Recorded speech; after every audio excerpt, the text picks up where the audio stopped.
Dizem que o dinheiro não compra felicidade. Mas para Chloe Vance, era a única moeda que importava. Ela tinha os olhos postos no prêmio final. Um CEO em Nova York, uma penthouse e uma vida coberta de diamantes. Ela desempenhava o seu papel na perfeição. A sereia irresistível que seduzia Julian Croft, afastando da sua mulher grávida. Chloe pensava que estava a escrever o seu próprio conto de fadas, a garantir o seu futuro. Um encontro secreto de cada vez. Nunca imaginou que cada promessa sussurrada, cada beijo roubado e cada presente caro era apenas uma cena numa peça muito maior. Uma peça escrita, dirigida e protagonizada pela única mulher que ela descartara como uma perda colateral, a esposa. E o ato final estava prestes a destruir o seu mundo da forma mais pública e humilhante imaginável. A vista da penthouse no 80º andar era um oceano de luzes cintilantes. Manhattan estendia-se abaixo, um reino de betão e vidro e, deste ponto de vista, Catherine Sterling Croft era sua rainha. A mão pousava suavemente sobre o ligeiro inchaço do ventre, um gesto protetor que se tornará instintivo nos últimos 5 meses. O bebê ali dentro era uma alegria secreta. Ela e o marido, Julian Croft, tinham acalentado a peça final e perfeita para completar o retrato das suas vidas invejáveis. Julian era o carismático fundador e CEO da Croft Innovations, um colosso tecnológico que revolucionara a indústria da logística. Era o novo rico prodígio, celebrado nas capas das revistas pelo seu intelecto aguçado e fatos ainda mais afiados. Catherine, por contraste, era a elegância do dinheiro antigo. Os Sterling eram um nome sinônimo de filantropia nova-iorquina e de uma influência discreta mas inabalável. A sua união tinha sido o assunto das colunas sociais, uma fusão de inovação dinâmica com prestígio consolidado. Por fora, era perfeito. O apartamento espaçoso com a sua arte cuidadosamente selecionada, as escapadelas de fim de semana para a propriedade nos Hamptons, o acesso sem esforço a um mundo de reservas impossíveis e eventos exclusivos. Julia era frequentemente atencioso, trazendo para casa arranjos florais absurdamente caros sem motivo, ou sussurrando que a gravidez só a tornava ainda mais bonita. Mas ultimamente, a perfeição começava a parecer frágil, como um vaso de porcelana impecável com uma fissura quase invisível a olho nu, mas pronta a estilhaçar-se ao mais leve tremor. Tudo começou com um telemóvel. Julian sempre estivera agarrado a ele, um mal necessário do seu ofício. Mas agora era uma extensão da sua mão, inclinado para longe dela com uma nova e subtil reserva. As sessões de estratégia noturnas tornaram-se mais frequentes. As viagens de negócios a Londres ou Tóquio prolongavam-se por um dia, depois 2, com desculpas apressadas e entrecortadas por estática. Mais uma noitinha fora, querido? Perguntou Catherine numa terça-feira à noite, com a voz cuidadosamente neutra. Estava a arranjar peônias brancas num vaso de cristal sobre a ilha de mármore da cozinha. O aroma preenchia o ar estéril, uma fragrância que mascarava a ansiedade a enroscar-se-lhe no estômago. Julian afrouxou a gravata, deixando a pasta cair junto à porta com um baque pesado. Nem imaginas. O conselho está em cima de mim por causa das previsões do 3º trimestre. Estamos à beira de uma descoberta enorme, mas a pressão é imensa.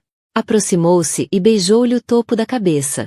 O perfume, uma mistura personalizada de um perfumista em Paris, cheirava ligeiramente a sândalo e a qualquer outra coisa, uma doçura enjoativa que não era dela.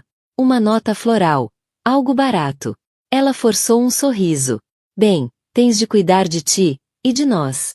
Deu uma palmadinha significativa na barriga. Os olhos dele suavizaram-se, a culpa cintilando tão rapidamente que ela poderia tê-la perdido se não estivesse à procura. Claro, vocês são o meu mundo. Tudo o que faço é por vocês. Mas as palavras soaram ensaiadas, um guião que ele recitava para se convencer tanto quanto a ela. Uma semana depois, chegou o primeiro verdadeiro abalo. Catherine estava a organizar os recibos mensais para o gestor financeiro, uma tarefa tediosa que, ainda assim, executava com cuidado meticuloso. Entre um pagamento de $1.000 num jantar no Peara e outro à alfaiataria de Julian, encontrou um recibo da Cartier. Era de uma pulseira Trinity, as bandas entrelaçadas de ouro rosa, amarelo e branco, um clássico. A data era de 3 semanas antes. O coração deu uma guinada lenta e dolorosa. Não era o seu aniversário. Não era o aniversário de casamento. E, com certeza, ela nunca tinha recebido. Ela ligou para a melhor amiga, Olivia Brent, uma dona de galeria de arte espirituosa e perspicaz, que era sua confidente desde os tempos de colégio interno. Diz-me que estou a ser uma grávida hormonal maluca, disse Catherine, com a voz tensa depois de explicar o recibo. Estás grávida, sim. Hormonal. Provavelmente. Mas maluca? Nem pensar, afirmou Olivia sem hesitar. Catherine, tu tens a melhor intuição de todas as pessoas que conheço. Se sentes que algo está errado, é porque está mesmo. Homens como Julian vivem num mundo de tentações. Acham que o sucesso os torna invencíveis. Mas ele ama-me, Liv. Eu sei que ama. Tenho a certeza que sim, concedeu Olivia suavemente. Mas homens poderosos podem ser monumentalmente estúpidos. Comparmentalizam. Acham que podem ter a esposa perfeita e o caso do lado, mantendo os dois mundos separados para sempre. O que vais fazer? Catherine olhou em volta do apartamento silencioso e opulento. As luzes da cidade lá fora pareciam troçar dela. Ainda não sei. Preciso de mais do que um recibo. Preciso de provas. Se o acusar e estiver errada, destruo tudo o que temos com base num pressentimento. E se estiveres certa, ele já está a destruí-lo, contrapôs Olivia. Tem cuidado, Cat. Não mostres o teu jogo até teres uma mão vencedora. A conversa solidificou uma resolução fria no seu coração. A dor era uma ferida física profunda, mas por baixo dela, o aço Sterling começava a endurecer. Não fora criada para ser vítima. Era uma estratega, tal como o pai, um homem que dominou Wall Street durante 40 anos. Contratou um investigador privado, uma firma discreta e cara recomendada pelo advogado da família. Odiava-se por isso. Sentia-se como uma traição em si mesma, um ato clandestino que manchava o casamento.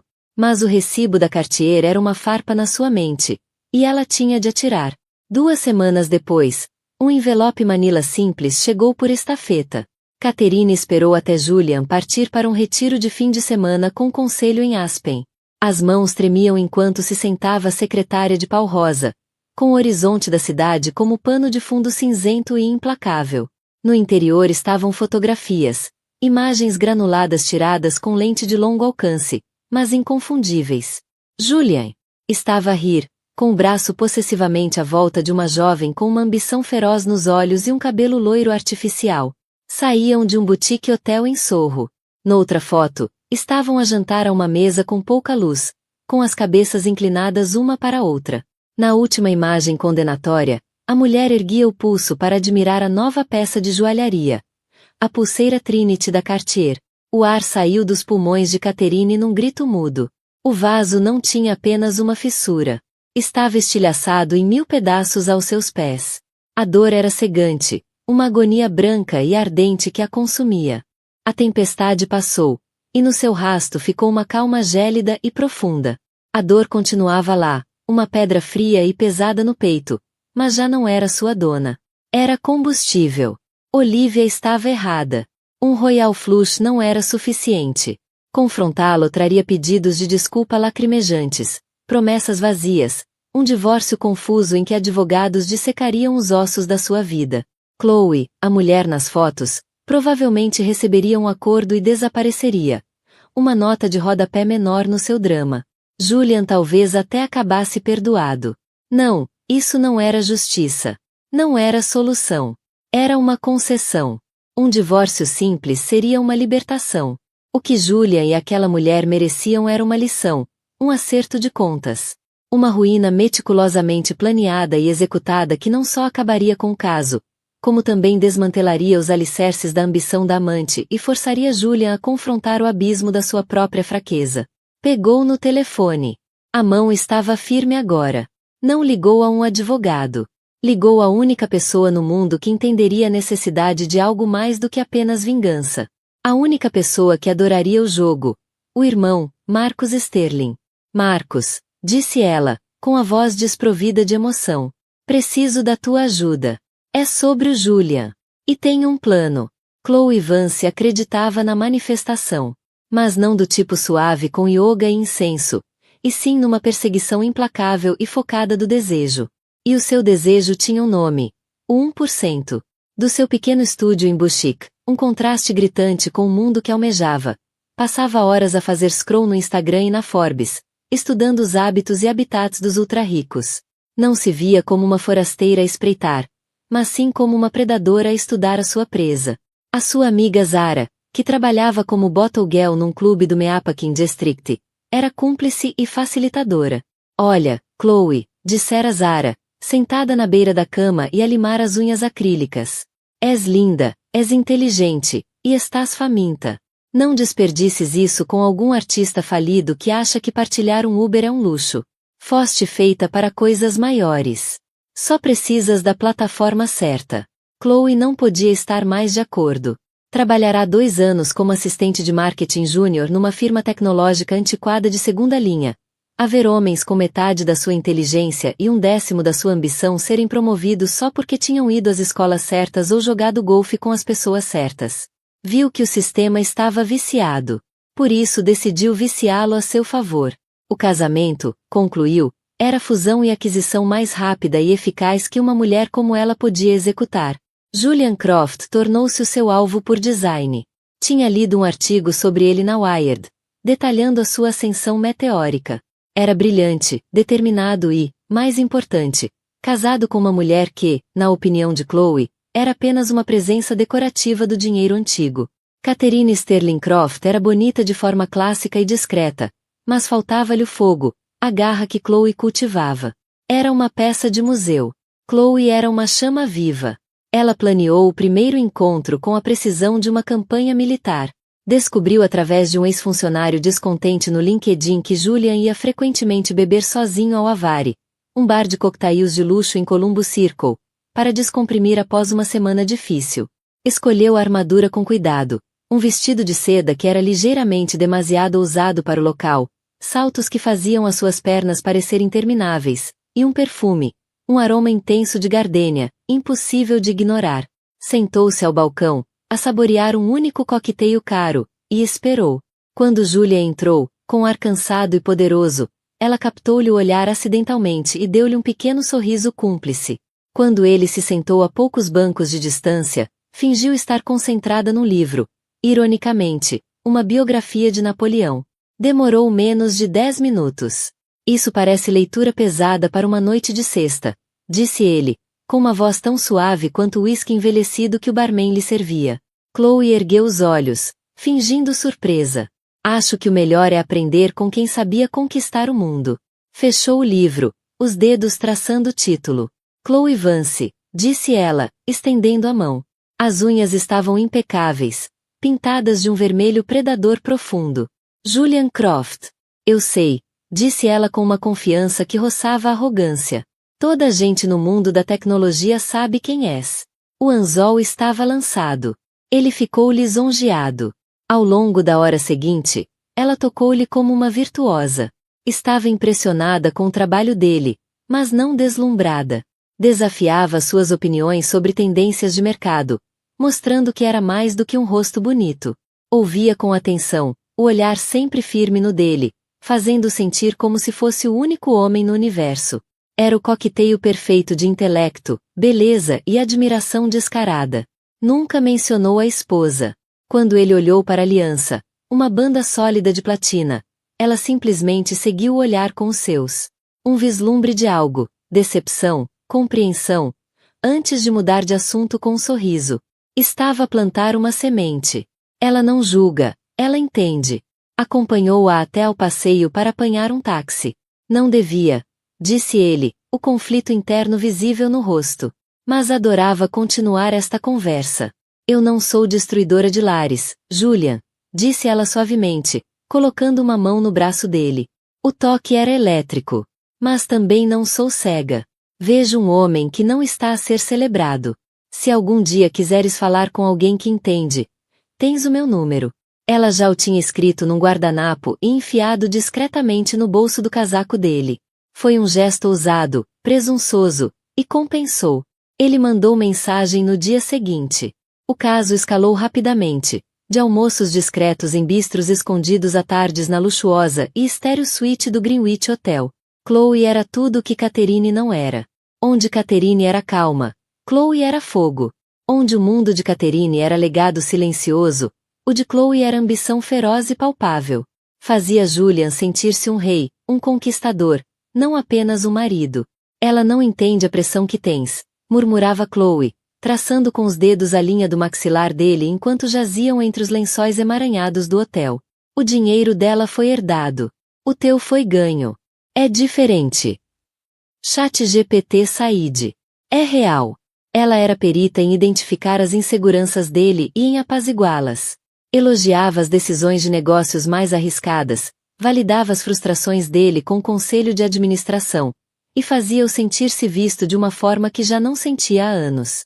Era líder de claque perfeita do culto de Julian Croft. Em troca, ele enchia-a de presentes. Começou com coisas pequenas. Um ramo de orquídeas exóticas entregue no apartamento dela. Uma primeira edição de um livro que ela mencionara. Depois escalou. Uma maratona de compras na Quinta Avenida. Um fim de semana em Miami sob pretexto de negócios. E então, a pulseira da Cartier. Ele entregou-a no quarto de hotel. A famosa caixa vermelha repousava na almofada. O coração de Chloe martelava no peito. Era aquilo. Era o momento em que um homem transforma uma mulher de distração em investimento. Julian, é linda, suspirou ela, encenando uma gratidão emocionada com perfeição. Deixou uma única lágrima escorrer-lhe pela face. Mas não devias. Quis fazê-lo, disse ele, a voz espessa de desejo e culpa. Mereces coisas belas. Enquanto ele prendia o ouro frio no pulso dela, Chloe olhou para o reflexo no espelho. A pulseira era uma algema de outro tipo, uma de Vitória. Ela tinha-o. CEO era dela. Pensou na esposa grávida algures na Penthouse Palaciana, provavelmente a arranjar flores ou a planear o quarto do bebê, felizmente alheia. Chloe sentiu um lampejo de pena, rapidamente substituído por uma onda de triunfo. A mulher não lutara pelo homem. Acomodara-se, segura da sua posição, e deixará a porta escancarada para alguém como Chloe entrar. Em que estás a pensar? Perguntou Julian, beijando-lhe o ombro. Chloe encontrou o olhar dele no espelho, a expressão uma máscara cuidadosamente construída de adoração. Estou a pensar, disse ela num sussurro sedutor, que sou a mulher mais sortuda do mundo. Estava a jogar o jogo longo. A pulseira era um adiantamento. O objetivo final era a aquisição total. O nome, a fortuna, a vida dele. A esposa grávida era um obstáculo temporário, que Chloe estava confiante que em breve seria removido. Estudará o alvo, montar a armadilha, garantirá o prêmio. Era a serpente no Éden deles. E acabará de convencer Adão a dar a primeira dentada. Estava tão focada na maçã que nunca pensou em olhar para cima e ver Deus a observar. Os dias após a chegada do relatório do investigador foram uma aula de mestria em contenção para Catherine. A superfície, nada mudará. Continuava o trabalho na fundação da família Sterling. Assistia às aulas de yoga pré-natal e discutia paletas de cores para o quarto do bebê com a decoradora. Recebeu Julian com um sorriso sereno quando regressou do retiro com conselho. Um fim de semana passado com Chloe num luxuoso chalé de esqui. Segundo o e-mail de seguimento do Pi, ela ouvirá atentamente as histórias dele sobre negociações em altitude. O coração dela, uma pedra gelada no peito. Cada mentira que ele dizia era mais um tijolo no muro que ela erguia à volta. O luto, antes um incêndio furioso, fora refreado e forjado em algo frio, afiado e paciente. Já não se tratava de um coração partido. Tratava-se de proteger o legado e o futuro do seu filho dos danos colaterais da fraqueza de Julian e da ganância da amante. O irmão, Marcus Sterling, chegou a Penthouse 2 dias depois da chamada. Era o oposto de Catherine em muitos aspectos. Enquanto ela era composta e clássica, Marcus era uma tempestade de energia criativa e charme maroto. Chegará a flertar com a representação nos seus 20s, para grande desgosto do pai, antes de encontrar o seu nicho no capital de risco, investindo em hotéis boutique e projetos artísticos excêntricos. Tinha a habilidade de um camaleão para se adaptar a qualquer situação e o amor de um ator por um papel dramático. Mais importante ainda, era ferozmente leal à irmã. Encontrou-a na biblioteca. As fotos condenatórias espalhadas sobre a secretária antiga. Olhou para elas, o maxilar a endurecer, depois para o rosto pálido e determinado da irmã. Posso arruiná-lo em Wall Street antes do nascer do sol, disse Marcos, com voz baixa e perigosa. Umas chamadas, uns rumores sussurrados sobre instabilidade na Croft Innovations. As ações iam cair em queda livre. Catherine abanou a cabeça, empurrando as fotos para formar uma pilha ordenada. Não. Isso magoa-me. Magoa o bebê. E é demasiado simples. O crime do Julian não é apenas infidelidade. É arrogância. Ele acha que é intocável. E esta mulher, apontou para a imagem de Chloe a rir, radiante com o afeto roubado de Julian. O crime dela é ambição. Ela não quer o Julian. Quer o que ele representa. A chave de um reino. Um reino a que acha que tem direito. Então, não destruímos o reino, disse Catherine, os olhos a brilhar com uma luz fria e inteligente. Apresentamos-lhe um maior. Fazemo-la acreditar que está a fazer um upgrade. Fazemo-la descartar o Julian como uma carteira fora de moda. Marcos reclinou-se, um sorriso lento e apreciativo a espalhar-se-lhe no rosto. Reconheceu o olhar nos olhos da irmã. Era o mesmo que o pai tinha antes de uma aquisição hostil. Isto é muito melhor que a minha ideia. Queres humilhá-los aos dois. Queres que ele sinta o que é ser descartado por uma proposta melhor. E queres despir-lhe tudo quando ela esticar a mão para agarrar. Isto é diabólico. Adoro. Diz-me o plano. Durante 4 horas. Planearam. Foi um processo criativo e eletrizante. Uma tempestade negra de engenho que empurrou a dor de Catherine para o fundo. Já não eram a vítima e o vingador. Eram arquitetos. A pedra angular do plano era uma nova personagem, Sebastian Thorne. Ele tem de ser tudo o que o Julian é, mas melhor, ditava Catherine, andando de um lado para o outro. Se o Julian é milionário, o Sebastian é bilionário. Se o Julian tem uma penthouse, o Sebastian tem uma ilha privada. Se o Julian voa em primeira classe, o Sebastian possui o jato. Marcos, performer nato, já encarnava o papel. Não é americano, declarou. Muito fácil de verificar. É europeu, de família antiga, mas fez a fortuna sozinho. Foge dos mídia, um recluso. Nenhuma presença nas redes sociais. O que o torna misterioso e impossível de perseguir no Google. Construíram Sebastian Thorne do zero. Era herdeiro de uma fortuna industrial alemã extinta, que reinvestira brilhantemente em minerais raros e exploração espacial privada. A sua empresa, Thor Global, estava sediada em Zurique, com escritório satélite em Hong Kong e Londres. Estava em Nova York por alguns meses para explorar oportunidades de investimento discretamente. Precisamos de criar uma lenda, disse Marcos, rabiscando notas num bloco. Ele tem de ser visto nos sítios certos, mas só por instantes. Um vislumbre de riqueza impossível. Começaram a coreografar a operação. Fase 1. O avistamento. Marcos, como Sebastian, começaria a aparecer nas margens do mundo de luxo. Assistiria a um leilão da Christie's e superaria um gestor de fundos conhecido na compra de uma peça de arte moderna. Seria visto a jantar no Daniel, mas na skybox privada, um privilégio reservado a pouquíssimos. Não interagiria. Apenas seria observado. Os sussurros começariam. Quem é aquele homem? Fase 2. A isca. Era necessário pôr Sebastian e Chloe na mesma sala. Olivia, a amiga de Catherine dona de galeria, foi incluída no círculo de confiança. A próxima inauguração da galeria, com um novo fotógrafo da moda, era o cenário perfeito. Chloe, ansiosa por se afirmar como patrona das artes e elevar o estatuto social, estaria certamente presente ao lado de Julian. É aí que o Sebastian fará o primeiro movimento, planeava Catherine. Subtil. Ele vai admirar a mesma obra de arte que ela. Fará um comentário discreto, perspicaz. Não tentará seduzi-la. Apenas plantará a semente da intriga. Fase 3. A escalada. O cerne da armadilha de Mel.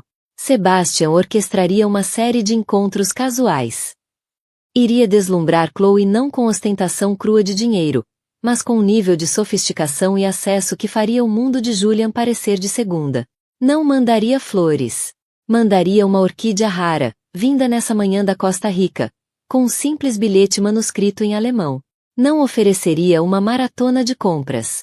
Mencionaria casualmente que ia a Milão para um ajuste de fato e perguntaria se ela gostaria de o acompanhar. Temos de fazer o Julian parecer das ligas menores, disse Marcos, com um brilho nos olhos pela performance. Temos de fazer com que ela veja o Julian como um degrau que já ultrapassou. Fase 4. A armadilha. O ato final aconteceria no gala anual da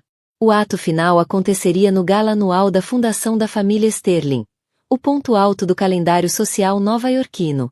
Um evento onde Chloe estaria desesperada por marcar presença, como símbolo da sua ascensão. Nessa altura, calculava Catherine, Chloe teria já deixado Julian e esperaria fazer a sua grande entrada ao lado do bilionário enigmático Sebastian Thorne. Era aí que o pano cairia. Para tornar Sebastian Thorne real, não pouparam despesas.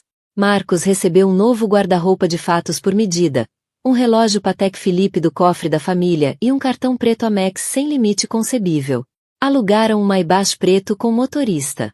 Criaram até um site de fachada para Thor Global, uma landing page elegante com um portal de acesso e as palavras: descrição, visão, poder. Enquanto finalizavam os detalhes, Marcos olhou para a irmã com um novo respeito. A mulher frágil e de coração partido tinha desaparecido. No lugar dela estava uma general a comandar um exército. Tens mesmo a certeza disto, Cat? Perguntou ele, num tom mais baixo. O jogo, momentaneamente esquecido. Quando isto começar, não há volta para ti, nem para o Julian.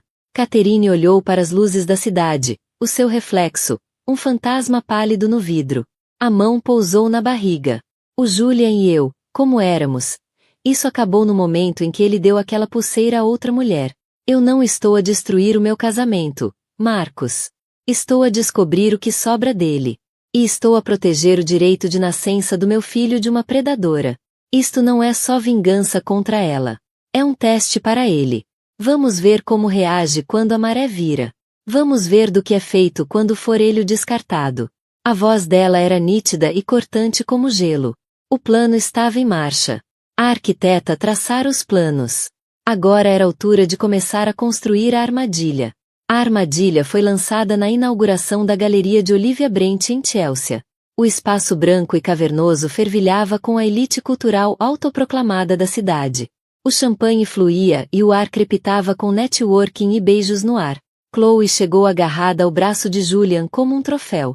Usava um vestido carmesim com um tom demasiado berrante para a arte minimalista nas paredes. Uma escolha deliberada para garantir que se destacava.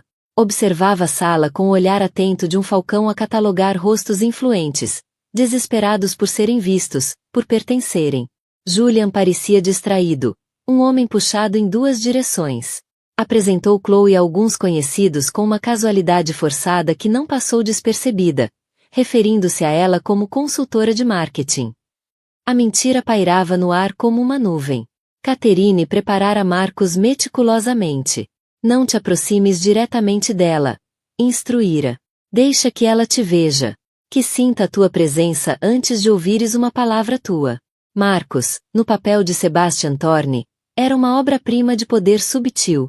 Usava um fato escuro por medida, sem gravata. Elegância europeia sem esforço. Não socializava. Estava sozinho, junto a uma grande fotografia dramática de um mar tempestuoso, com um copo de água mineral na mão, a observar a cena com um olhar de diversão distante. ChatGPT Said. Ele irradiava uma aura de autoconfiança tão profunda que criava o seu próprio campo gravitacional. As pessoas reparavam nele. Sussurravam. Chloe reparou nele. Enquanto Julian estava encurralado por um jornalista de tecnologia, os olhos dela foram involuntariamente atraídos para o estranho misterioso. Era bonito, sim, mas mais do que isso, era intrigante. Não estava a percorrer a sala em busca de atenção. Estava acima dela. Enquanto se deslocava para buscar mais champanhe, deu por si ao lado da mesma fotografia que ele observava. É poderosa, não é? Disse uma voz grave, com um ligeiro sotaque europeu indefinível, ao seu lado. Ela virou-se. Era ele. Ao perto, a sua presença era ainda mais imponente. Conseguiu dizer, a voz ligeiramente ofegante. Sente-se caótica e bela ao mesmo tempo. Uma metáfora perfeita para a vida, disse ele, com os olhos fixos na fotografia. Não nela. É de um artista alemão. Eu coleciono. Ele consegue captar o terror sublime da natureza. A maioria das pessoas vê apenas uma imagem bonita de uma onda. Finalmente, virou o olhar para ela, e os seus olhos, de um azul surpreendentemente límpido, pareciam vê-la por dentro. Não me pareces o tipo de pessoa que vê apenas a imagem bonita. Chloe sentiu um choque. Ele não estava a elogiar a sua aparência. Estava a elogiar a sua percepção. Era uma abordagem muito mais sofisticada do que qualquer uma que ouvira antes. Tento não ser, disse ela, a voz a baixar para um registro mais íntimo. Sebastian, disse ele, com uma ligeira inclinação de cabeça em vez de estender a mão, um gesto deliberadamente formal e antigo. Chloe, respondeu ela. Antes que pudesse dizer mais, Julian reapareceu ao seu lado. Está tudo bem? Perguntou, passando o braço possessivamente pela cintura dela. Lançou a Sebastian um olhar carregado de suspeita territorial. Sebastian devolveu-lhe um olhar breve e desinteressado, uma microexpressão de desdém tão subtil que foi mais insultuosa do que qualquer provocação. Aproveite a noite, disse ele a Chloe, e simplesmente virou costas e desapareceu na multidão. A semente estava plantada. Nas 2 semanas seguintes, Sebastian Thorne executou a fase 3 com precisão cirúrgica. Os encontros pareciam sempre casuais, mas eram meticulosamente planeados para evidenciar o abismo entre a riqueza de Julia e a de Sebastian. Uma tarde, enquanto Chloe almoçava com amigas num café ao ar livre em Sorro, um elegante Maybach preto parou suavemente junto ao passeio. O motorista abriu a porta e Sebastian Thorne saiu. Reparou em Chloe, e um sorriso lento espalhou-se-lhe no rosto. Aproximou-se da mesa. Senhora Vance, um prazer voltar a vê-la, disse ele. Zara ficou a olhar, o maxilar praticamente a tocar a mesa. Ele não ficou muito tempo. Estava a caminho de uma reunião, algo sobre prospecção geotérmica na Islândia. Disse-o com tal casualidade como se alguém mencionasse uma ida ao supermercado. Antes de partir, olhou para a rosa murcha no pequeno vaso sobre a mesa. Na manhã seguinte, a recepção da firma de marketing de Chloe ligou-lhe. Tinha chegado uma entrega. Era um arranjo deslumbrante de rosas bacara negras, tão escuras que pareciam de veludo, com um cartão simples. Estas parecem mais apropriadas. Sem número de telefone. Sem súplicas por um encontro. Apenas um gesto de elegância misteriosa e esmagadora. Julian tinha-lhe enviado rosas na semana anterior. Uma dúzia vermelha padrão, que agora parecia patética em comparação. O golpe decisivo veio uma semana depois.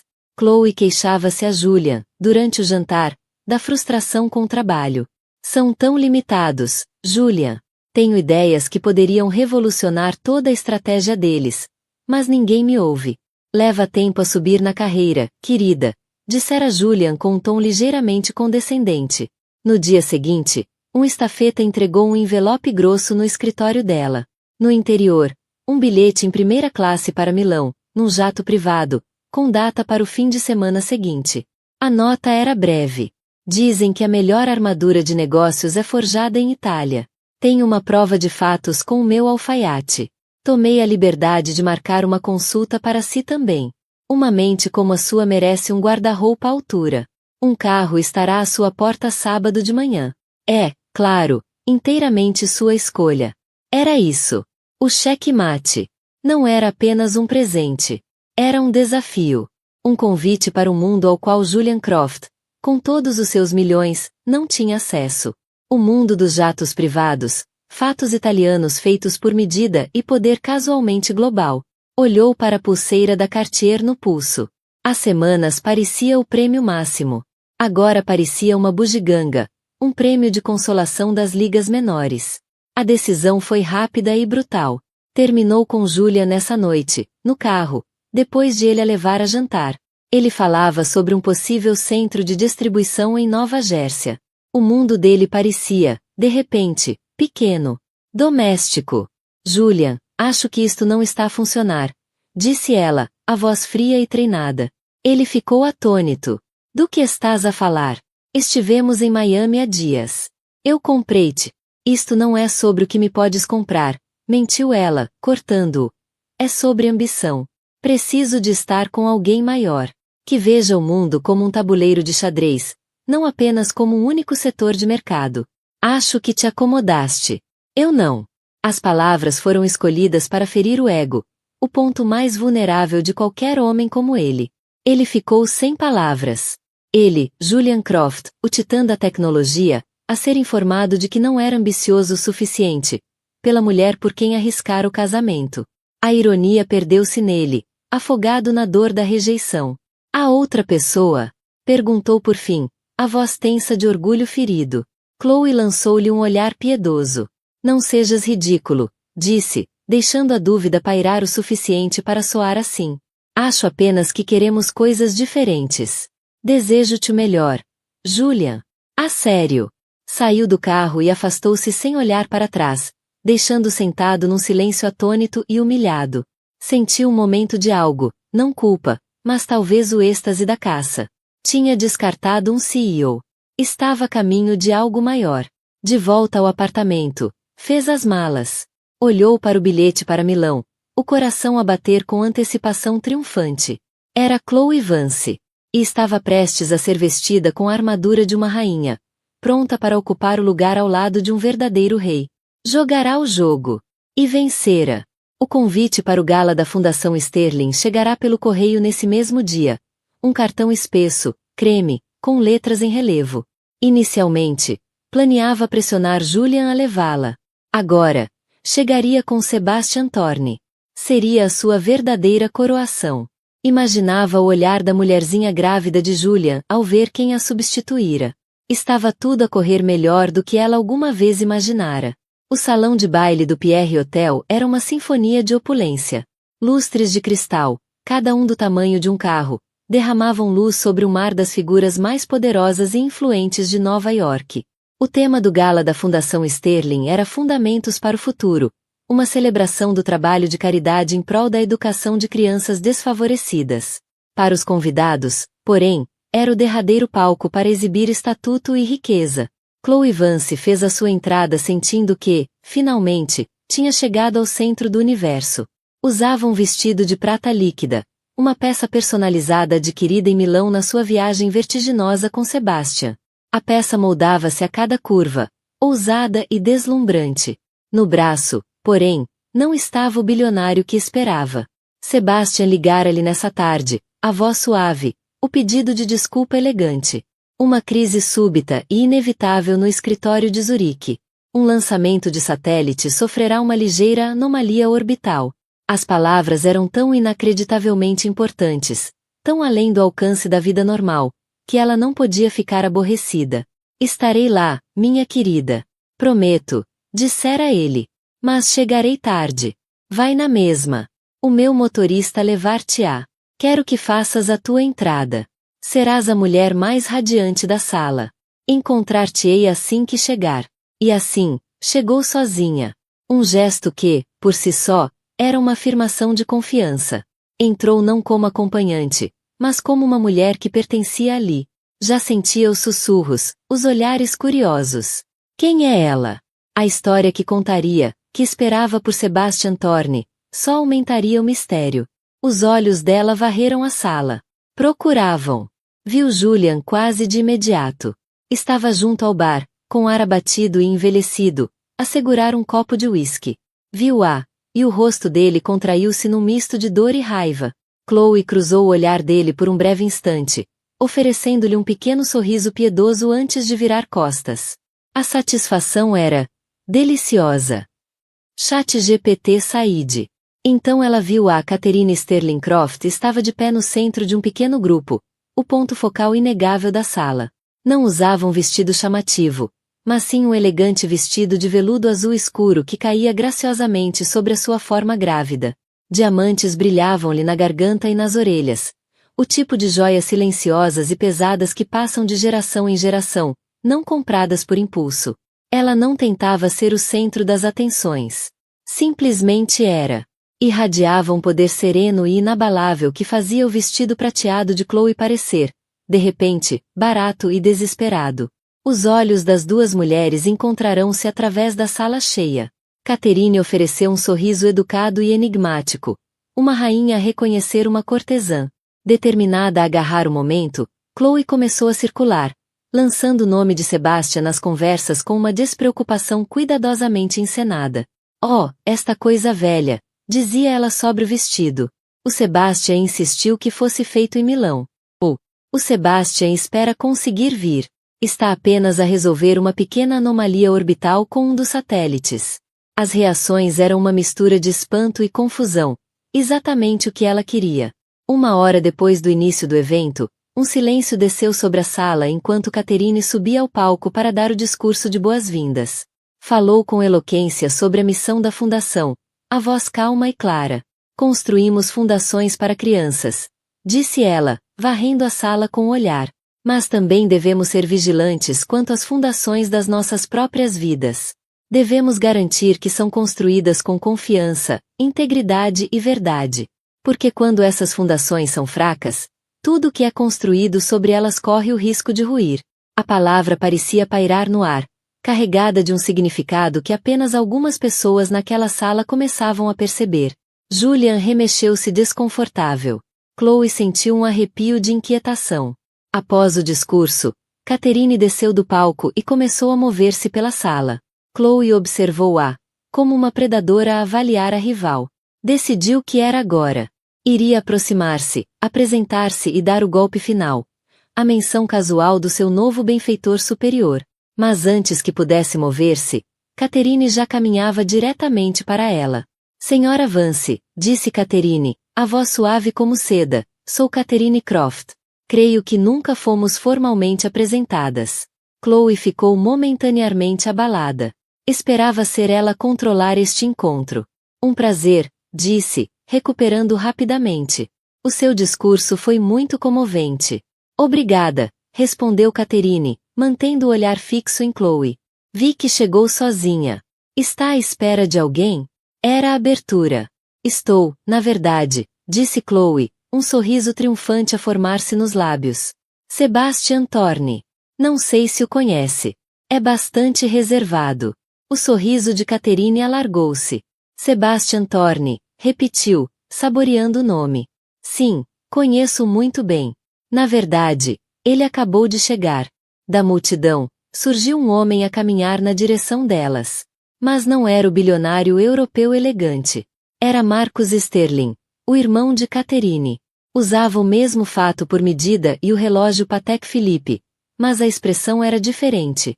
A frieza distante desaparecera, substituída por um ar teatral e divertido. Chloe ficou a olhar, a mente recusando-se a processar o que via. É o irmão dela, disse Marcus, indicando Catherine. Marcus Sterling, ao seu dispor. Fez uma vênia trocista. Embora, nas últimas semanas, me tenha conhecido como Sebastian. O sangue desapareceu do rosto de Chloe. O mundo parecia inclinar-se sobre o próprio eixo. Os murmúrios em volta, que antes eram um zumbido suave, eram agora um rugido nos seus ouvidos. Olhou do rosto trocista de Marcos para a expressão calma e vitoriosa de Catherine. Eu não entendo, gaguejou Chloe, as palavras a prenderem-se-lhe na garganta. Acho que entende, disse Catherine, a voz a baixar para um sussurro frio e preciso, destinado apenas a Chloe. Pensou que tinha encontrado um peixe maior. Pensou que podia descartar o meu marido porque encontrara um bilionário. Mas o bilionário era uma fantasia. Uma história. Uma que escrevemos só para si.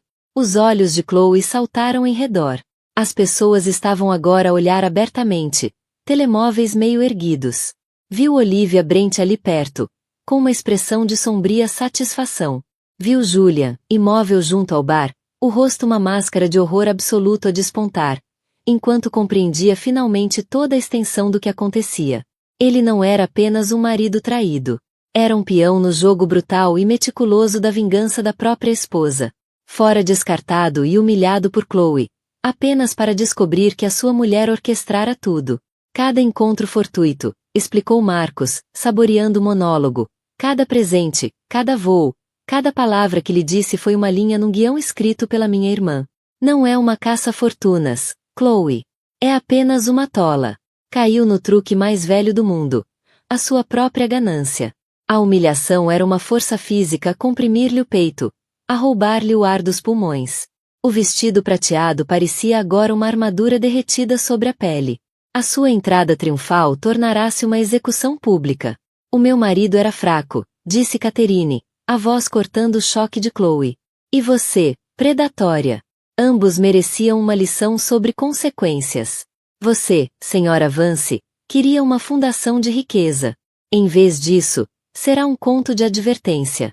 E o meu marido olhou para Julian, os olhos como lascas de gelo. Aprendeu como é ser considerado insuficiente. Chloe ficou ali, despida no centro do salão cintilante. A vida que fantasiara, a vitória que saboreara, tudo fora uma mentira, um palco cuidadosamente montado, e ela única que não sabia ser uma atriz numa tragédia.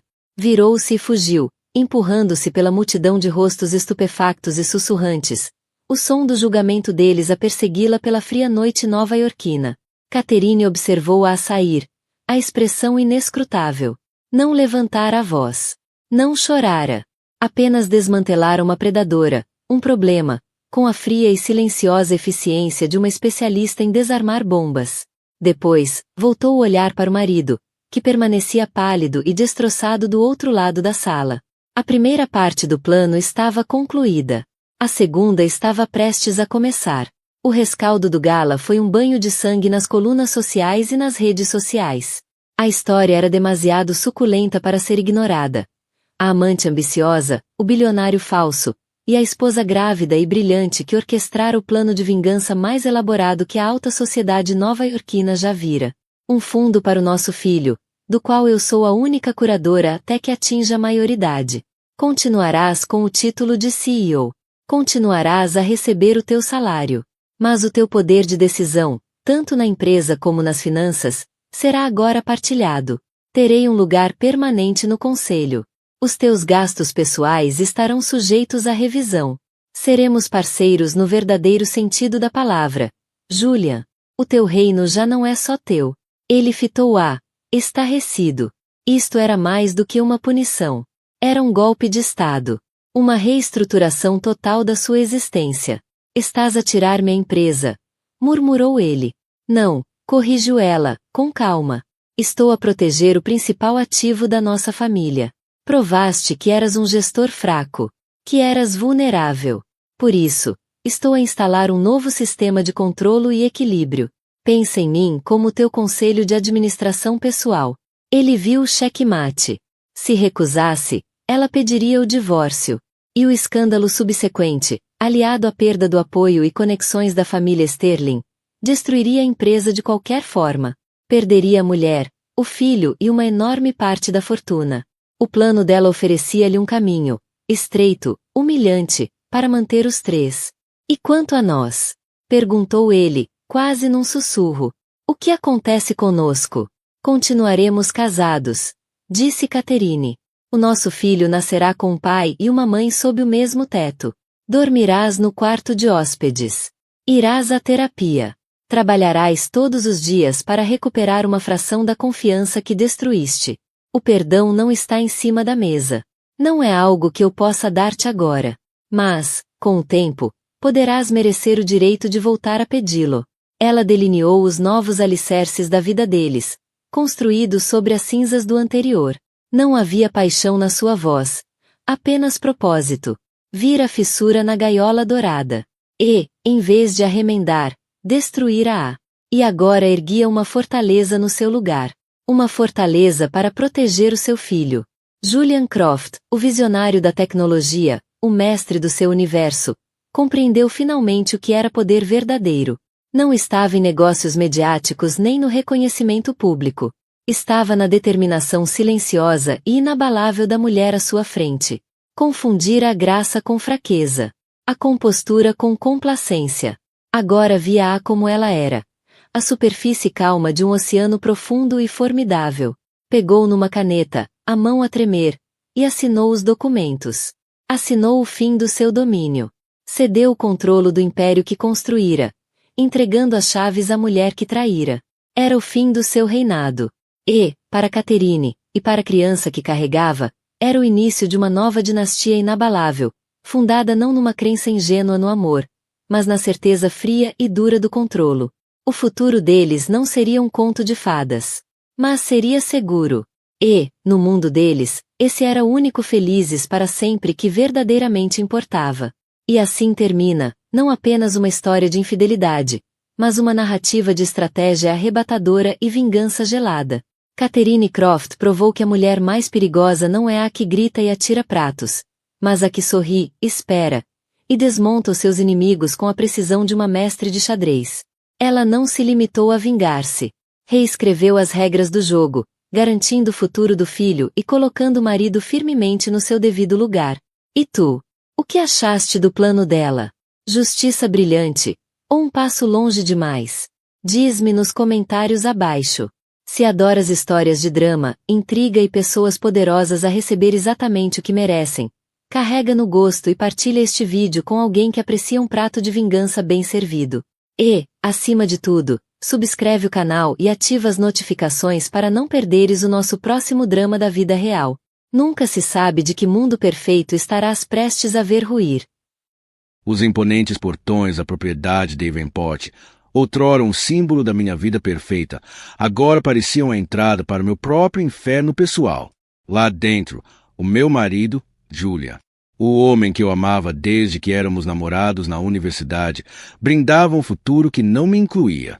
A sua amante grávida, uma mulher jovem o suficiente para ser sua filha, estava ao seu lado, com a mão possessivamente no seu braço, os olhos brilhando de triunfo. Tinham acabado de anunciar que ela se ia mudar para cá. E eu, depois de 10 anos de casamento, estava a ser posta fora, descartada como uma notícia de ontem. Mal sabiam eles, a minha saída humilhante estava prestes a levar-me diretamente para os braços de um homem cuja riqueza e poder fazer um Julian parecer um pobretanas, um homem que me ajudaria a orquestrar a vingança mais satisfatória imaginável. As flautas de cristal soaram com um toque delicado, quase zombeteiro, que ecoava o estilhaçar do meu mundo. Fiquei imóvel na ombreira da porta da nossa sala de jantar formal. A mesa de mogno polido refletia uma cena de celebração grotesca. Na cabeceira da mesa estava Julia, meu marido há uma década. O seu sorriso carismático, o mesmo que antes fazia o meu coração acelerar, agora era dirigido a uma mulher cuja presença na nossa casa era uma punhalada na alma. O nome dela era Amber, um nome que soava tão doce e enjoativo como o perfume que usava, e ela estava grávida do filho dele. A minha mão foi instintivamente ao meu próprio ventre liso, um testemunho silencioso de anos de tratamentos de fertilidade falhados, de esperanças sussurradas, de desilusões esmagadoras. Cada teste negativo tinha sido uma pequena morte, uma dor privada que deveríamos partilhar. Agora havia a ironia cruel. A família que eu tanto queria construir com ele estava a ser entregue a outra mulher numa bandeja de prata. Olivia, querida, está só aí parada. A voz de Julia, suave como o uísque envelhecido, cortou o meu torpor. Chamou-me com um gesto de falsa inclusão, mais insultuoso do que uma rejeição direta. Vem juntar-te à celebração. Temos ótimas notícias. Forcei os meus pés a moverem-se, cada passo um esforço monumental. O tapete persa felpudo, presente de casamento da minha avó já falecida, parecia engolir-me por completo. À medida que me aproximava da mesa, os olhos de Amber, frios e calculistas, fixaram-se nos meus. Não havia arrependimento neles, apenas um brilho triunfante que parecia dizer: ganhei. Ela era tudo o que eu não era. Jovem, com apenas 23 anos, com uma cabeleira loira platinada que lhe caía sobre os ombros e um corpo cheio de curvas juvenis, mesmo com o ligeiro inchaço da gravidez. Eu, aos 35, sentia-me de repente antiga. A minha elegância clássica não se comparava à sua sensualidade escancarada, quase agressiva. Amber e eu decidimos. Começou Julian com a mão pousada possessivamente no ombro dela, que é melhor para o bebê se ela se mudar para cá conosco. As palavras pairaram no ar, espessas e sufocantes. Conosco, como se fôssemos uma grande e feliz família retorcida. Olhei para ele, procurando um vestígio do homem com quem me casei, o homem que jurou amar-me e cuidar de mim na saúde e na doença, na riqueza e na pobreza. Mas o homem à minha frente era um estranho, com os olhos duros, a expressão inflexível. Não podes estar a falar a sério, sussurrei, com a voz a tremer. Oh, mas estou, querida, disse ele. Aquele termo carinhoso era um dardo envenenado. A Amber precisa de cuidados. O estresse faz mal ao bebê. E esta casa é mais do que suficientemente grande para todos nós. Suficientemente grande. A mansão de 10 quartos, situada no coração de Belair, fora em tempos o meu santuário, um lugar cheio de luz e riso. Agora parecia uma gaiola dourada, e uma nova ave, mais favorecida, estava a ser trazida para cantar. Amber, encorajada pelo apoio de Julia, falou finalmente com a voz carregada de falsa preocupação. Olivia, sei que isso deve ser um choque, mas quero que sejamos amigas, pelo bem do bebê. Amigas, ela queria que fossemos amigas. A audácia era de cortar a respiração. Quis gritar, enlouquecer, arrancar-lhe aquela cara perfeitamente maquilhada. Mas eu era uma Ashore antes de ser uma Davenport, e os Ashore eram ensinados a manter a compostura, mesmo quando o mundo desabava. Por isso fiz a única coisa que podia. Rir-me. Foi um som oco, amargo, que os surpreendeu a ambos. Amigas. Repeti a palavra, que me sabia veneno na boca. Dormes com o meu marido, engravidas dele, e queres ser minha amiga? Tens uma definição muito estranha de amizade, Amber. O rosto de Julian obscureceu. Já chega, Olivia. Não armes uma cena. Uma cena. A minha voz elevou-se, quebrando-se sob a tensão.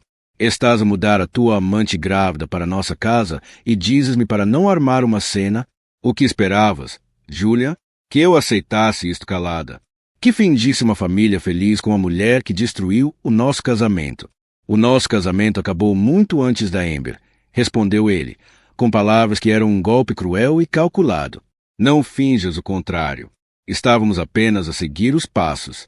Pelo menos a Amber deu-me algo verdadeiro, algo pelo qual ansiar. Algo verdadeiro. As palavras ecoaram nos meus ouvidos, abafando o som do meu próprio coração acelerado. Os nossos 10 anos juntos, a vida que construímos, o amor que eu achava que partilhávamos. Teria sido tudo apenas uma encenação, um simples prelúdio ao verdadeiro espetáculo. A discussão que seguiu foi horrível, uma torrente de acusações e recriminações que expôs os alicerces apodrecidos do nosso casamento. Ele chamou-me de fria, estéril, mais interessada no meu trabalho de caridade do que em ser esposa. Eu chamei-o de mentiroso, traidor, covarde. As belas coisas frágeis que adornavam a nossa casa, os vasos de vidro de Morirano e as figuras de porcelana, pareciam tremer diante da nossa fúria. Por fim, exausta e emocionalmente em frangalhos, retirei-me para o nosso quarto, o único santuário que pensei ainda ter. Mas até esse havia sido violado. Sobre a cama, dispostas como se para uma rainha, estavam as coisas de Amber. Roupas de marca, lingerie cara, uma coleção de romances. Ela não tinha apenas invadido a minha casa. Ela tinha invadido a minha vida, a minha intimidade, a minha própria identidade. Essa noite dormi num dos quartos de hóspedes, o espaço frio e impessoal um reflexo da minha nova realidade. Fiquei acordada durante horas a olhar para o teto, o silêncio da casa em contraste gritante com a tempestade que rugia dentro de mim. Pensei nos meus pais, que adoravam Julia, que estavam tão orgulhosos da vida que eu tinha construído. Como lhes poderia contar que tudo tinha sido uma mentira? Na manhã seguinte, a humilhação continuou. Julia anunciou que Amber passaria a ocupar a suíte principal, pois era maior e tinha melhor luz, o que, segundo ele, era bom para o bebê. As minhas objeções foram recebidas com um aceno de mão indiferente. Não sejas tão dramática, Olivia. É só um quarto. Mas não era só um quarto. Era o nosso quarto. Era onde sussurrávamos os nossos segredos. Onde fazíamos amor, onde sonhávamos com o futuro que agora jazia em cinzas. Tê-la naquela cama, naquele espaço, era a derradeira profanação. Os dias que se seguiram foram um pesadelo em vida. Amber desfilava pela casa com os meus hobbies de seda, o seu riso ecoando pelos corredores outrora preenchidos com o meu. Rearranjou os móveis, substituiu os meus quadros preferidos pelas suas escolhas berrantes e instruiu o pessoal para satisfazer cada um dos seus caprichos. Tornei-me um fantasma na minha própria casa, uma testemunha silenciosa, invisível ao desmantelamento da minha vida. Ir embora. Esta é a minha casa, Julia. Não tenho para onde ir. Podes ir para um hotel. Vou pedir à minha assistente que te reserve uma suíte no Four Seasons. Até te cubro as despesas por uns tempos. Estava a pôr-me na rua. Depois de 10 anos de casamento, de construir uma vida em conjunto, ele estava a deitar-me fora como lixo. e fazia-o com a mesma indiferença casual com que se despede um funcionário desobediente. Não podes fazer isto, sussurrei, com as lágrimas finalmente a turvarem minha visão. Somos casados. Metade disto é meu. Um sorriso cruel surgiu-lhe nos lábios. Na verdade, querida, talvez queiras pedir ao teu advogado para rever o acordo pré-nupcial que assinaste. Vais ver que esta casa e tudo que nela está em meu nome. Tem direito a uma compensação, claro, mas é uma ninharia comparada com o que eu valho. Entraste neste casamento sem nada, Olívia, e parece que vai sair com pouco mais. O acordo pré-nupcial. Tinha-o assinado sem pensar duas vezes, tão cega de amor e confiança que nunca considerei a possibilidade de um futuro sem ele. Acreditei nas promessas dele, no nosso para sempre. E agora, esse mesmo papel era usado como arma para me despojar, para me apagar da vida que eu ajudara a construir. Ele virou-se para sair, a sua rejeição absoluta. Mas antes se pudesse atravessar a porta, encontrei a minha voz, uma voz que nem sabia que ainda possuía. Vais arrepender-te disto, Júlia, disse com voz baixa e uma certeza gélida. Vais arrepender-te do dia em que te meteste comigo. Ele hesitou, um vislumbre de algo, irritação, surpresa, atravessou-lhe o rosto, mas depois riu-se, um som curto, seco e desdenhoso. Duvido muito, Olívia. Tenho tudo o que sempre quis. Uma mulher linda que me adora. Um filho a caminho. E tu? Nada. E com isso, desapareceu, deixando-me sozinha na biblioteca silenciosa e cavernosa, com nada além dos ecos das suas palavras cruéis, dos fragmentos estilhaçados do meu coração. Nesse momento, enquanto as lágrimas finalmente caíam quentes e amargas, um novo sentimento começou a enraizar-se na paisagem desolada da minha alma. Um desejo ardente, avassalador, de vingança. O Julian tinha razão. Eu não tinha nada. E isso significava que não tinha nada a perder. O luxo estéril e impessoal da suíte do Four Seasons parecia mais uma prisão do que um refúgio. Durante 3 dias vagueei pelos quartos opulentos como um fantasma.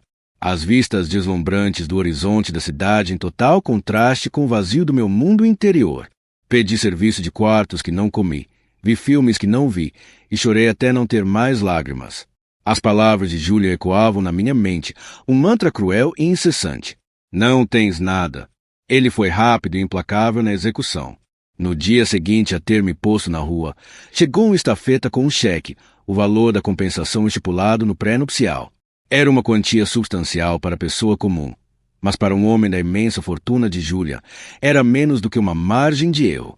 Era um lembrete final e insultuoso de quão pouco eu significava para ele. As minhas amigas, as esposas da alta sociedade que outrora considerei confidentes, tornaram-se de repente distantes e evasivas. As notícias da minha queda espetacular espalharam-se como fogo selvagem pelos círculos da elite de Los Angeles. Já não era a senhora Julian Davenport, a anfitriã elegante composta das festas mais cobiçadas. Era agora um conto de advertência, uma mulher descartada por uma versão mais jovem e fértil. A simpatia delas vinha tingida de um medo palpável. Se me podia acontecer a mim, podia acontecer a qualquer uma delas. No 4º dia, soube que tinha de fazer algo, qualquer coisa, para me libertar do sufocante aperto do desespero. Não podia deixar o Julian vencer. Não completamente. Tinha de lutar de volta. Mas como o meu advogado, um homem recomendado pelo próprio escritório do Julian, confirmara a solidez inabalável do pré-nupcial .chatgpt Said. Legalmente, as minhas opções eram limitadas. Decidi começar por algo pequeno, uma recuperação da minha própria identidade. Precisava de um emprego, um propósito, algo onde canalizar a minha energia. Para além da minha própria miséria. Antes de me casar com Julian, eu tinha uma carreira promissora na curadoria de arte.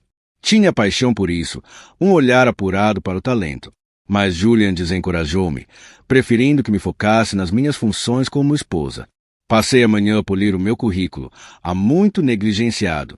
As palavras na página eram um lembrete da mulher que quase tinha esquecido. A mulher que fora ambiciosa, independente e cheia de vida. Foi um pequeno gesto, mas foi um começo. Nessa tarde, precisando de uma mudança de cenário, entrei numa pequena galeria de arte independente num bairro moderno do centro da cidade. As paredes brancas e o estilo minimalista estavam a anos-luz da desordem opulenta da minha vida anterior. Estava a admirar uma peça abstrata marcante. Um turbilhão caótico de azuis e negros se parecia espelhar a minha própria turbulência interior, quando uma voz ao meu lado disse: "Chama-se a tempestade." Bastante apropriado, não acha? Virei-me para ver um homem ao meu lado. Era alto, com um porte atlético evidente mesmo por baixo do fato impecavelmente talhado. O cabelo sal e pimenta, os olhos, de um tom de verde impressionante, enrugavam-se ligeiramente nos cantos como quem sorria com frequência. Havia nele uma aura de confiança serena, uma quietude que era ao mesmo tempo reconfortante e intrigante. "É verdade", respondi, a minha voz um pouco rouca por falta de uso. "Sente-se cru." "É isso que adoro nele", disse ele, com o olhar de volta ao quadro. "É emocional sem pedir desculpa, sem artifícios." Depois voltou a sua atenção totalmente para mim, os olhos verdes presos nos meus. "Sou Sebastian Blackwood." O nome era-me instantaneamente familiar. Sebastian Blackwood era um titã da indústria tecnológica, um bilionário feito por si próprio, conhecido tanto pelo seu aguçado sentido de negócios como pelos seus ainda mais impressionantes esforços filantrópicos. Era uma lenda numa cidade cheia delas, um homem que circulava em esferas muito mais elevadas do que as do próprio Julia. Também era notoriamente reservado, raramente visto nos eventos sociais brilhantes que em tempos foram o meu mundo. "Olivia", disse eu, omitindo o agora odiado apelido de casada. "Apenas Olivia." "Apenas Olivia", repetiu ele, com um leve sorriso a surgir nos lábios. "Bem, apenas Olivia, tens um gosto excelente. Esta é uma das minhas peças favoritas." "És o dono da galeria?" perguntei, surpreendida. "Um dos", disse ele com um encolher de ombros modesto. "É um projeto de paixão, uma forma de apoiar artistas emergentes que não se encaixam no molde tradicional." Caímos numa conversa natural sobre arte, sobre a peça à nossa frente, sobre a cena artística crescente de Los Angeles. Foi a primeira conversa real que tive em dias, a primeira vez que me senti uma pessoa e não um problema. Sebastian era inteligente, perspicaz e surpreendentemente acessível para um homem da sua posição. Ouvia as minhas opiniões com genuíno interesse, o olhar nunca se desviando do meu rosto. Pela primeira vez em muito tempo, senti-me vista. Enquanto falávamos, o meu telemóvel vibrou com uma notificação de um site de mexericos. A manchete: uma nova facada no coração já ferido. Bilionário Julian Davenport e namorada grávida Amber Rose aconchegam-se no No. A foto que acompanhava mostrava Julian a acariciar a barriga de Amber, com um sorriso extasiado no rosto. Devo ter estremecido, porque a expressão de Sebastian suavizou-se imediatamente com preocupação. "Estás bem?" A barragem cuidadosamente construída da minha compostura rompeu-se. Para meu próprio horror, os meus olhos encheram-se de lágrimas. "Desculpa", balbuciei, virando-me, mortificada. "Tenho de ir." "Espera", disse ele, a voz gentil mas firme. Colocou uma mão leve no meu braço, o toque enviando um calor surpreendente através de mim. "Não tem de me contar o que se passa, mas parece precisar de um amigo, ou, no mínimo, de uma boa chávena de café." Algo nos olhos dele, gentis e sem julgamento, fez-me hesitar. Estava tão habituada aos olhares intrometidos e piedosos das minhas antigas amigas que aquela oferta simples de companhia pareceu uma tábua de salvação. Fomos a um café sossegado ao lado, e por entre dois cappuccinos, a história da minha humilhação e desgosto jorrou de mim. Contei-lhe tudo. Os anos de infertilidade, a descoberta do caso, a forma cruel e calculada como Julie me expulsou. Esperava que ele ficasse chocado, talvez até um pouco repugnado com o drama cru e confuso de tudo aquilo.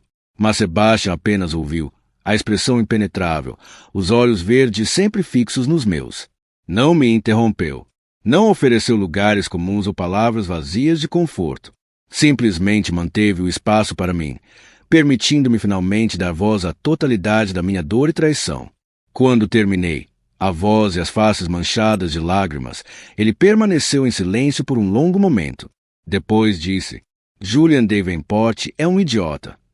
Foi tão simples, tão direto, que me apanhou desprevenida. Não havia pena na sua voz, apenas uma firme convicção. Ele tinha um diamante, continuou Sebastian, o olhar intenso, e deitou-o fora por um pedaço de vidro. As palavras dele foram um bálsamo para o meu ego ferido e maltratado. Ele não estava apenas a ser gentil. Parecia acreditar mesmo nisso. Mas ele tem todo o poder, disse eu, o sentimento familiar de impotência a regressar. Tenho dinheiro, os advogados, as ligações. Disse-me que eu não tenho nada. Sebastian inclinou-se para a frente, a voz descendo para um sussurro conspirador. Ele está enganado, Olivia. Tens uma arma, uma que ele nunca poderia prever. Fitei-o, confusa. O que queres dizer? Um sorriso lento, perigoso, espalhou-se no rosto dele. Um sorriso que insinuava um poder implacável e formidável escondido por trás do seu exterior calmo. Eu conheço Julian Davenport. Cruzamo-nos no mundo dos negócios. É arrogante, confiante em excesso e subestima os seus adversários, especialmente uma mulher que acha já ter destruído. Fez uma pausa, deixando as palavras assentar. Ele construiu o império dele sobre uma base de mentiras cuidadosamente construída, de aquisições implacáveis, e eu sei onde estão enterrados todos os corpos. Um arrepio, perigoso e emocionante, percorreu-me. Foi a primeira centelha de esperança que senti em séculos. Quero ajudar-te, Olivia, disse Sebastian, a voz um murmúrio grave e convincente. Não por pena, mas porque não suporto ver um homem como ele ganhar. Deixa-me ajudar-te a conseguir não só o que te é devido, mas o que mereces. Deixa-me ajudar-te a destruí-lo. A proposta era tão assustadora quanto tentadora. Significava entrar num mundo de guerras corporativas de alto risco, um mundo que eu não conhecia. Significava confiar num homem que acabava de conhecer, um homem cujos motivos ainda eram um mistério para mim. Mas, ao olhar para os olhos verdes, firmes e determinados, não vi um cavaleiro de armadura reluzente, mas sim um aliado estratégico e poderoso. E ao pensar em Julian e Amber a rirem-se na minha casa, a construir uma vida sobre os escombros da minha, soube qual era a minha resposta. O que tenho de fazer? Perguntei, a voz já não tremendo, mas cheia de uma nova determinação. O sorriso de Sebastian alargou-se. Por agora, só precisas de confiar em mim. E talvez encontrar uma advogada de divórcio muito, muito boa. Eu conheço a melhor do setor. Ela é especialista em fazer homens arrogantes pagar. Ao sair do café, o sol do fim de tarde aquecer-me o rosto, senti uma mudança nos alicerces do meu ser. Já não era uma vítima. Era uma mulher com um propósito. Uma mulher com um aliado poderoso e enigmático ao seu lado. O jogo tinha mudado. Julian achava que tinha vencido. Não fazia ideia de que a guerra estava apenas a começar. A mulher recomendada por Sebastian Blackwood era completamente diferente do advogado corporativo que tinha supervisionado o meu pré-nupcial. Chamava-se Zara Vance, e o seu escritório era um espaço minimalista e elegante num arranha-céus do centro que gritava poder e sucesso. A própria Zara era visão de ângulos afiados e intelecto ainda mais cortante, com um corte preto severo, olhos escuros penetrantes, uma reputação de tubarão num fato de estilista. Então, disse Zara, reclinando-se na cadeira depois de eu ter contado a minha história pela segunda vez em tantos dias. Julian Davenport acha que pode simplesmente descartar um casamento de 10 anos com um pagamento simbólico e uma palmadinha na cabeça. Está prestes a ter um belo choque de realidade. Não havia simpatia na sua voz, apenas uma raiva profissional e fria que achei imensamente reconfortante. Ela não estava interessada nas minhas lágrimas. Estava interessada na minha vitória. O pré-nupcial é problemático, admitiu, batendo com uma unha perfeitamente cuidada no documento que eu lhe entregará. Mas não é intransponível. Esses acordos podem ser contestados, especialmente em caso de coação ou se houver provas de ocultação fraudulenta de bens. E com um homem como Davenport, há sempre bens escondidos. Pela primeira vez, senti uma verdadeira onda de esperança. Sebastian, o Sr. Blackwood, disse que podia ajudar com isso. ChatGPT Said. Um sorriso conhecedor tocou os lábios de Zara. Sebastian Blackwood é um homem muito útil para se ter do nosso lado. É também quem está a pagar a minha conta, bastante exorbitante, por sinal, portanto podes ter a certeza da minha total e absoluta atenção. Inclinou-se para a frente, os olhos a brilhar com fogo estratégico. O nosso primeiro passo é entrar com pedido de divórcio, citando o adultério. Vamos também apresentar uma moção para descoberta judicial, exigindo uma contabilidade completa e transparente de todos os bens dele, pessoais e corporativos. Será um tiro de aviso. Os dias que se seguiram foram um turbilhão de atividade. Mudei-me do hotel para um apartamento elegante, totalmente mobilado, num prédio de luxo, tudo organizado e pago por Sebastian. Era uma mensagem clara para Julia. Eu já não era uma donzela em apuros, mas uma mulher com recursos poderosos próprios. Sebastian era uma presença constante e estabilizadora. Falava comigo todos os dias, não com perguntas intrusivas, mas com ofertas silenciosas de apoio. Levou-me a jantar a restaurantes tão exclusivos que nunca tinha ouvido falar deles. Apresentou-me a pessoas fascinantes do mundo da arte, da tecnologia e das finanças, e, pouco a pouco, ajudou-me a reconstruir a minha confiança despedaçada. Ele era um enigma, este homem. Gentil e atencioso, sim. Mas havia nele uma ponta de implacabilidade que vislumbrei nas suas negociações de negócios afiadas e nas observações incisivas sobre as pessoas à nossa volta. Dei por mim cada vez mais atraída por ele, pela sua inteligência, pela sua força silenciosa e pela forma como olhava para mim, como se eu fosse a mulher mais interessante do mundo. Mas eu desconfiava dos meus próprios sentimentos, sem saber se algum dia voltaria a confiar no meu julgamento quanto a um homem. No dia em que Zara apresentou os papéis do divórcio, a reação de Julian foi rápida e previsível. Ligou-me, a voz tensa de fúria. O que é que achas que estás a fazer, Olivia? Dei-te uma compensação generosa. Não forces a tua sorte. Pela primeira vez, não me desfiz sob a raiva dele. Com a orientação de Zara e o apoio silencioso de Sebastian, encontrei uma nova força. A compensação foi um insulto, Julian, disse eu, com a voz fria e firme. E não sou eu quem está sem sorte. Adultério é um assunto complicado. Tenho a certeza de que os teus investidores vão adorar ler todos os detalhes sórdidos na imprensa. Houve um silêncio atônito do outro lado da linha. Nunca tinha falado com ele assim.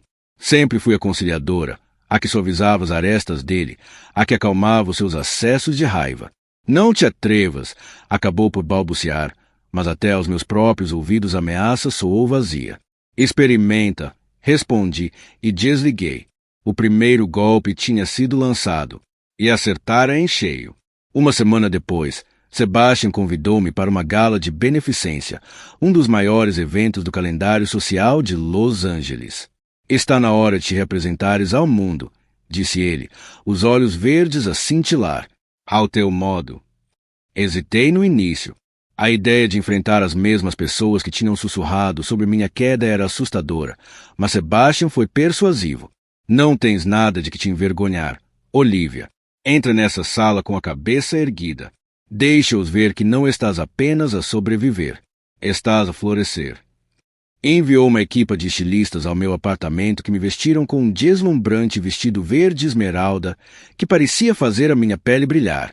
Quando Sebastian chegou para me buscar, irrepreensivelmente elegante, num smoking clássico, parou abruptamente, os olhos alargarem-se com genuína admiração.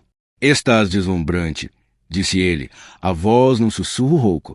Quando entramos no salão de baile do Beverly Hilton, um silêncio caiu sobre a multidão. As cabeças viraram-se, sussurros irromperam como fogo em mato seco. Vi-os todos. As minhas antigas amigas, os associados de negócio de Julia, as damas da sociedade que me tinham descartado. Mas desta vez os olhares não eram de pena, mas de choque, confusão e uma admiração relutante. E então viu. Julia estava junto ao bar, uma taça de champanhe na mão, com Amber agarrada ao braço. A barriga dela estava mais pronunciada agora, e ela usava um vestido cor-de-rosa berrante e apertado demais. Ambos me encararam, as expressões um retrato perfeito de incredulidade. Sebastian, percebendo a minha hesitação momentânea, pousou uma mão firme na base das minhas costas. Não olhes para eles, murmurou-me ao ouvido, o hálito quente contra a minha pele. Olha para mim. Virei-me para ele, e no seu olhar calmo e tranquilizador encontrei o meu ponto de apoio. Movemo-nos pela sala com graça natural, cumprimentando as pessoas que Sebastian conhecia. A sua presença era um escudo que desviava os olhares curiosos e os sussurros maliciosos. Eventualmente, Julian, com o rosto uma máscara de fúria trovejante, marchou na nossa direção, arrastando uma Amber de beiço caído atrás de si. Blackwood, rosnou ele. Devia saber que estavas por trás disto. Sebastian sorriu, com uma expressão fria e imperturbável. Davenport, que bom ver-te. Acho que ainda não conheces o meu par desta noite. Virou-se para mim, com a mão ainda pousada possessivamente nas minhas costas. Olivia, tenho a certeza de que te lembras do Julia. A audácia pura da apresentação, como se Julian e eu fossemos meros conhecidos, foi um golpe de gênio. Desestabilizou completamente Julia, que claramente esperava um confronto dramático e cheio de lágrimas. O que é isto, Olivia? Exigiu, os olhos a saltar de mim para Sebastian. O que estás a fazer com ele? Antes que eu pudesse responder, Amber avançou, a voz estridente e aguda. Sim, Olivia, o que estás a fazer? Estás a tentar fazer o Julian ficar com ciúmes? Por que não vai resultar? Ele está comigo agora. Vamos ter um bebê. Olhei para ela, aquela rapariga jovem e ingênua que pensava ter ganho o grande prêmio. E, pela primeira vez, não senti raiva, mas uma profunda pena. Amber, disse eu, a voz calma e controlada, isto não tem nada a ver contigo. É entre mim e o Julia. Depois voltei a minha atenção para o meu ex-marido. O meu olhar era frio e duro como aço. Quanto ao que estou a fazer, Julia, estou simplesmente a seguir com a minha vida. Devias tentar fazer o mesmo. Ah, e a propósito, acrescentei, entregando a linha que Zara me preparara. A minha advogada vai entrar em contato com a tua. Vamos precisar de acesso aos servidores corporativos para uma auditoria forense completa. Espero que os teus livros estejam em ordem. O rosto de Julian empalideceu. A menção de uma auditoria forense foi um golpe direto, uma clara indicação de que sabíamos que ele estava a esconder algo. Abriu a boca para responder, mas não saiu som algum. Pela primeira vez desde que o conhecia, parecia completamente encurralado. Sebastian, mestre da oportunidade, escolheu esse momento para me conduzir para longe. Acho que vão servir a primeira entrada, disse ele com suavidade, deixando Julian e Amber ali, sem palavras e furiosos. Enquanto caminhávamos até a nossa mesa, uma sensação de exaltação apoderou-se de mim. O medo, a vergonha, a humilhação que me assombravam há semanas começaram finalmente a dissipar-se, substituído por uma sensação eletrizante de empoderamento. Foste magnífica, murmurou Sebastian, puxando-me a cadeira. Tive um bom treinador, respondi, encontrando o olhar dele do outro lado da mesa. Naquele momento, sob os lustres cintilantes do salão, rodeada de poderosos e belos, soube que a minha antiga vida tinha acabado de vez. Uma nova estava apenas a começar, uma vida que eu construiria segundo as minhas próprias regras. E ao olhar para o homem enigmático e poderoso que tornará tudo isso possível, percebi que o meu coração, que pensei estar partido para sempre, começava lenta e timidamente a sarar. Via-me frequentemente no escritório elegante e intimidador de Zara, várias vezes por semana, sentada diante de crãs cheios de folhas de cálculo e organogramas que traçavam o caminho serpenteante da ganância de Julia. No início, a informação era uma sopa de letras de jargão corporativo, entidades com fins especiais, empresas offshore nas Ilhas Caimão e no Panamá, avaliações de ativos inflacionadas, faturas fictícias. Mas Sebastian, em sessões noturnas tranquilas no meu apartamento, traduzia tudo pacientemente. Com uma caneta e um bloco de notas, esboçava as estruturas complexas, revelando a podridão por trás da fachada dourada da Davenport Corporation. Pensa nisto assim, explicou-lhe uma noite, os olhos verdes focados e intensos enquanto desenhava uma série de caixas interligadas. Esta é a empresa pública a que toda a gente vê. Parece sólida, lucrativa. Mas o Julian tem usado os seus recursos para garantir empréstimos enormes. Em vez de reinvestir esse capital no negócio, tem desviado dinheiro através destas. Ele bateu numa caixa rotulada como JD Global Ventures Limited, uma empresa fantasma que só existe no papel. A partir daí, o dinheiro lavado através de uma dúzia de outras entidades, tornando quase impossível de rastrear. E acaba em contas privadas que não têm qualquer ligação ao nome dele. Fitei o diagrama, um nó nauseante apertando-se no meu estômago. Não se tratava apenas de esconder alguns milhões de dólares. Era um esquema de audácia impressionante, um castelo de cartas construído sobre uma fundação de pura fraude.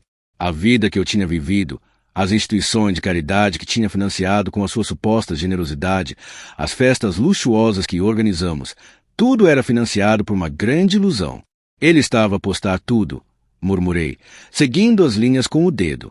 Se alguma dessas formações viesse à tona, toda a estrutura colapsaria. Sebastian terminou por mim, a expressão sombria. Ele não está apenas a enganar-te, Olivia. Está a defraudar investidores, parceiros de negócios e o governo federal. O que a Zara descobriu não é apenas trunfo para um acordo de divórcio. É uma acusação criminal à espera de ser formalizada. A dimensão de tudo deixou-me sem fôlego. A minha traição pessoal, por mais profunda e dolorosa que fosse, parecia agora uma gota de veneno num vasto oceano tóxico. Essa percepção solidificou a minha determinação. Já não se tratava apenas de um coração partido. Tratava-se de expor um predador. Munida de um monte de provas irrefutáveis, Zara Vance passou ao ataque. Marcou uma reunião com a equipa jurídica de Julia, um escritório de topo conhecido pelas suas táticas agressivas. Como Zara mais tarde me relatou, com um brilho de satisfação selvagem nos olhos, a arrogância e as ameaças iniciais deles rapidamente se transformaram em suor e cochichos em pânico quando ela apresentou as provas, página após página condenatória. Tinham vindo preparados para um divórcio complicado. Depararam-se com a aniquilação total do seu cliente. A resposta foi rápida e desesperada. Um estafeta, pálido e nervoso, entregou-me um dossiê grosso no apartamento. Dentro estava uma nova proposta de acordo. A quantia oferecida era astronômica, uma soma que me colocaria firmemente entre os ultra-ricos. Era dinheiro que mudaria a vida. Um bilhete dourado para um futuro livre de preocupações financeiras. Mas vinha, como eu já sabia que viria, com um preço. Escondido no meio da linguagem jurídica densa, estava um acordo de confidencialidade inquebrável, com várias páginas. Silêncio vitalício. Proibia-me de falar sobre Julia, sobre os seus negócios ou sobre as verdadeiras razões do nosso divórcio, sob pena de perder toda a quantia e enfrentar ações legais adicionais. Era uma jaula dourada. Essa noite, sentei-me com Sebastian na varanda do meu apartamento, as luzes da cidade a cintilarem abaixo como um tapete de diamantes espalhados. Segurava a proposta nas mãos, o peso literal do papel parecendo simbólico. Ele está a tentar comprar o meu silêncio, disse eu, a voz baixa. Quer apagar os seus crimes. Pagar-me e sair impune. Sebastian olhou do documento para o meu rosto, a expressão pensativa. Não me disse o que fazer. Apenas fez a pergunta que importava. A proposta garante uma vida de conforto e segurança. Nunca mais terias de te preocupar com dinheiro. Poderias desaparecer, recomeçar, deixar tudo isso para trás. Ninguém te culparia por aceitar. Fez uma pausa, mantendo o olhar no meu. Mas há outro caminho. O caminho da justiça é mais difícil. É público. É feio. E não oferece garantias, exceto a verdade. A pergunta é, Olivia, o que queres realmente? Conforto ou justiça? Pensei nos anos de mentiras. Pensei na frieza com que ele me descartou. No triunfo arrogante nos olhos de Amber. Na crueldade casual das palavras dele. Não tens nada. Aceitar o dinheiro seria aceitar essa avaliação. Seria admitir que ele tinha razão. A justiça, por outro lado, a justiça não tinha preço. Quero que o vejam pelo que ele é, disse eu, a voz endurecida por uma clareza renovada. Quero que o mundo saiba a verdade. Quero justiça. Um sorriso lento e orgulhoso espalhou-se pelo rosto de Sebastian. Esperava que dissesses isso. Rejeitamos a proposta. O silêncio do lado de Julian foi ensurdecedor. E depois, ele fez a jogada final, e mais desesperada. Apareceu à porta do meu apartamento numa noite, sem aviso e sem convite. A mudança nele era chocante. O fato outrora impecável, agora amarrotado. O rosto magro, coberto de sombra de barba. Os olhos, antes cheios de fogo arrogante, agora vermelhos e suplicantes. Cheirava a uísque caro e a medo. Olivia, começou ele, a voz uma pálida imitação do seu antigo timbre confiante. Precisamos de conversar. Fiquei impassível na porta, bloqueando-lhe a entrada. Já não temos nada para conversar, Julian. Fala com a minha advogada. Não, por favor, implorou ele, dando um passo em frente. Mantive-me firme. Apenas 5 minutos. Por favor, Liv. O velho apelido, outrora um gesto de carinho, soava agora grotesco nos seus lábios. Lançou-se num monólogo patético e incoerente. Estava arrependido. Tinha sido um idiota. Estava sob muita pressão. O estresse de gerir a empresa. Queria construir um legado para nós. Era tudo por nós, dizia ele, um império para nossa família. É isso que disseste a Amber quando levaste para a nossa cama. Perguntei, a voz gelada. Também estavas a construir um império para ela e para o vosso filho. Amber, murmurou ele, passando uma mão trêmula pelos cabelos. Amber foi um erro, um sintoma da minha fraqueza. Ela não significa nada para mim. Eu vou mandá-la embora, juro. És tu, Olivia. Sempre foste tu. Amo-te. Tentou agarrar-me nas mãos. Afastei-me instintivamente. A atuação era nauseante. Ele não estava arrependido do que fez. Estava arrependido de ter sido apanhado. Tu não me amas, Julian, disse eu, a voz plana, sem emoção. Tu nem sabes o que é amar. Amas o teu dinheiro, a tua reputação e a tua liberdade. E estás prestes a perder os 3. Destruíste tudo o que havia de bom entre nós. Agora tem de sair. O rosto dele, que até então exibia arrependimento fingido, distorceu-se num esgar de ódio puro quando percebeu que os seus esforços eram inúteis. O animal encurralado mostrava os dentes. Pensas que és muito esperta, não é? Cuspiu. A esconder-te atrás do teu novo protetor bilionário. Vais arrepender-te disto, Olivia. Quando tudo isto acabar, ele também se vai fartar de ti. Vais acabar sem nada, como eu disse. Ambos se vão arrepender de alguma vez terem se metido comigo. A ameaça era impotente. O rugido final de um rei derrotado. Apenas o encarei, um homem que já não reconhecia. E fechei a porta na cara dele. O clique firme da fechadura foi o som mais satisfatório que alguma vez ouvi. Enquanto meu mundo se consolidava num de propósito e força. O de Julian implodia de forma espetacular. Os meus espiões na propriedade, a simpática empregada Maria e o leal jardineiro Carlos, mantinham-me atualizada. Os relatos deles pintavam um retrato de uma jaula dourada a transformar-se num inferno decadente, com as contas congeladas e as linhas de crédito cortadas. O rio de dinheiro que sustentava o estilo de vida extravagante de Amber tinha secado. Maria descreveu discussões épicas a ecoar pelos corredores de mármore. Amber, ao ver o seu Black Amex ser recusado na Chanel, atirou um vaso valiosíssimo contra a parede. Acusou Julian de aprender, de mentir sobre a sua fortuna, de arruinar a sua vida. Julian, exausto e a ceder sob pressão, respondeu com veneno. Chamou-a de interesseira, dizendo que ela só queria o dinheiro dele. O romance de conto de fadas azedara em algo venenoso e tóxico. O ato final chegou numa terça-feira. Julian estava encerrado com os seus advogados numa maratona de 12 horas. Amber viu a oportunidade. Segundo Maria, que observou tudo em silêncio estupefacto, Amber arrumou metodicamente as suas malas Louis Vuitton, esvaziou o cofre do quarto, o último bastião de liquidez, e saiu pela porta da frente sem olhar para trás. Deixou apenas uma folha de papel sobre a almofada da minha antiga cama.